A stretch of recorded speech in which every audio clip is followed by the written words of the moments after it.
सो ये lotus birth क्या होता है? हुँ। लोटस बर्थ ये होता है कि आप पहले तो बेबी की डिलीवरी होती है, ठीक है? हुँ, तो वो स्मूथली बेबी आ जाता है एंड फिर आप थोड़ी देर वेट करोगे तो प्लेसेंटा जो है, हुँ, जो अम्बिलिकल कॉर्ड से अटैच होती है बेबी के और वहाँ से सारा न्यूट्रिशन बेबी को जाता है। तो वो भी प्लेसेंटा की भी डिलीवरी होती है, ओके? ओके, प्लेसेंटा अपने आप बाहर आता है। तो आपको उस प्लेसेंटा के साथ बेबी को रखना है, कॉर्ड को कट नहीं करना है। ओके, एंड वो जब तक वो कॉर्ड सूख नहीं जाती है, यहाँ से नेवल से वो डिटैच नहीं हो जाती है, तब तक आपको उसको रखना है। जितने भी उसको न्यूट्रिएंट्स, विटामिन्स, मिनरल्स की ज़रूरत होती है, वो उसके थ्रू उसको मिल हुँ, जाते हैं।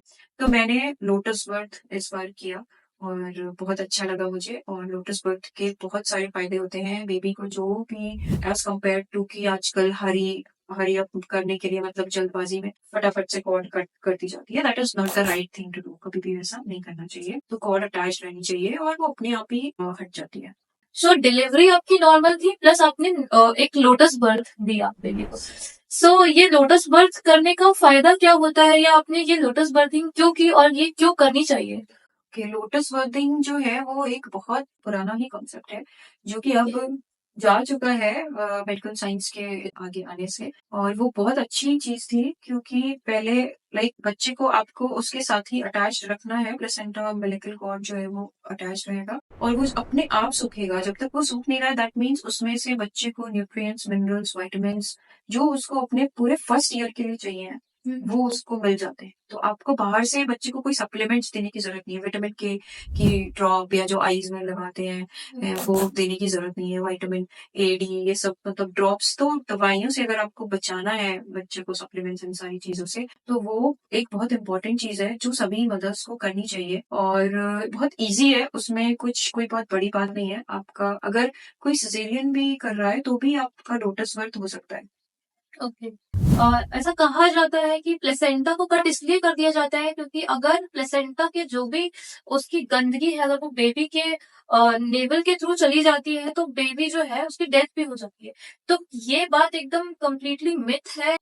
ये तो सही नहीं है, ये बात गलत ही है क्योंकि प्लेसेंटा एक ऐसी चीज़ है जो आपके बच्चे को 9 मंथ्स जिसने न्यूट्रिशन दिया है, तो उसमें सारी चीज़ें अच्छी ही हैं बेबी के लिए। ओके। उसमें कोई टॉक्सिक चीज़ नहीं है, उसमें कोई गंदगी नहीं है जो जाके आपके बेबी को नुकसान करेगी। हुँ, उसमें सब अच्छी ही चीज़ें हैं और वो जब तक कि खुद से डिटैच नहीं हो रहा, ये भी एक नेचुरल प्रोसेस है ना। ओके। तो हम क्यों बीच में कटिंग का लेकर के आए? तो वो नेचुरली जब हो रहा है, तो आप उसको नेचुरली होने दीजिए। अब इसमें थोड़ा वेरिएशन होता है, किसी-किसी मदर्स को लाइक प्लेसेंटा जो है वो 3-4 दिन लगते हैं और किसी को 1 दिन, 2 दिन लगते हैं, किसी को 6 डेज़ भी लग जाते हैं। तो इट्स आप उसको अपना टाइम लेने दीजिए, सिर्फ़ आप प्लेसेंटा को एक कंटेनर में होल्ड करके रखिए, उसकी क्लीनलीनेस का ध्यान रखिए। वो बाकी अपने आप ही वो सूख जाएगा, वो जब सूख जाएगा, अपने आप ही हट जाएगा। एक बात और कही जाती है कि अम्बिलिकल कॉर्ड मतलब यानी कि नरा जब कट किया जाता है तभी बच्चा रोता है और बच्चे का रोना जो है काफी इम्पोर्टेंट है। तो ये बात फिर यहाँ पे तो लागू ही नहीं हो रही है क्योंकि आपने नरा जो है वो कट ही नहीं किया। तो आपका बेबी जो है वो रोया? हाँ, नहीं मेरा बेबी रोया और कॉर्ड कट नहीं की गई, तो ये गलत है कि आप जब कॉर्ड कट करोगे तभी बेबी रोएगा और ये भी गलत है कि बेबी का रोना इम्पोर्टेंट है, नहीं। उसके लंग्स क्लीन हो मतलब लंग्स वो साँस ले रहा हो हम्म, और लंग्स क्लीन हो, तो ये इम्पोर्टेंट है और वो आप देखकर ही पता लगा सकते हो। तो बहुत ज़्यादा बेबी का रोना इम्पोर्टेंट नहीं है।